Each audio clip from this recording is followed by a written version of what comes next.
Okay, here we are with my exposed DSS1 with the SCSI expansion.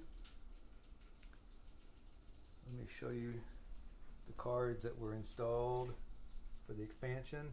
I've got this top card here, which is one of the initial cards, the KLM780. I've got it raised up here with some playing cards. And in order to expose where the memory goes, these 256K IC chips that plug in, and it's back there in between these two orange rails, and it runs back there. Let's see if I can get a light on a little better. It's really hard to see, but you can see it back there. The IC chips just plug in, snap in, no soldering, so if you want to add some additional ones, I only have the initial basic 3-chip expansion, which brings up the total to 512K from the factory 256 of the DSS1. Let me show you one of the, I think they're called zip chips, zip memory, but they're fully documented, the types, and they can be ordered. There it is right there. You can see it in between those two sort of orange rails.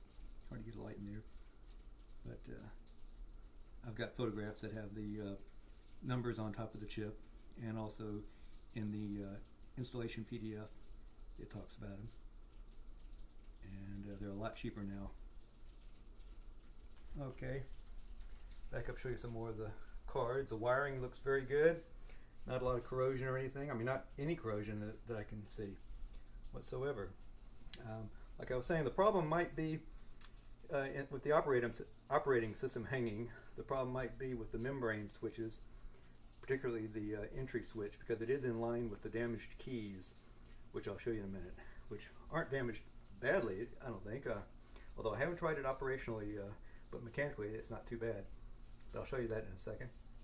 There's the power supply here. A little rust on it, but other than that it looks just fine.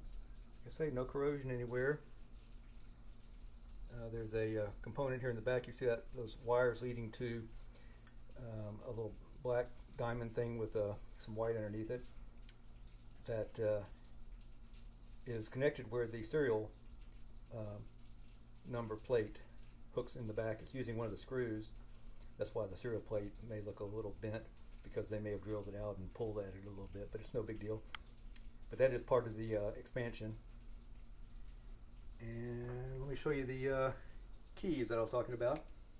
Put my light down here. Okay, well, I got the light in my hand here. You see that one broken part of a key right there. Now that key is absolutely fine other than that, and I may actually have that little piece in my vacuum cleaner bag, so because I was vacuuming the thing out and I heard something, so I'm going to double check and look, and maybe might be able to glue that little piece of white plastic in. But just that little piece in the front of that key. Okay, let me put the light down. Now, in terms of some Wambly keys, there's basically 5, and everything seems functional with all the keys, but these 5 might be something broke inside, or something that needs to be adjusted, because this key wants to tilt to the left, and that's the problem with all the ones that I'm having trouble with, which are just 5 keys. But it kind of snaps to the left, even though it still works. But you can kind of straighten it out, and then if you push on that, particularly on the left-hand side of it, it kind of stays tilted until you snap it back. And that's the problem with all the other 4, which starts here at the A key above middle C. Got that problem. And then A sharp does the same thing, wants to snap back. G, same thing. And G sharp just wants to tilt over. But they all work, all the keys work mechanically. I'm going to check it with MIDI. I'm not sure that's going to work or not, though, because the operating system is hanging, which I'll show you when I lower the top back down and get it plugged in. Okay, well, that's an initial overview, and I'll be glad to send more photos or video if requested. Although I'd rather not pop the thing open again, but I will, because all you got to do is remove 4 screws and hinge it back. Oh, and by the way, the toggle there works just fine. Okay.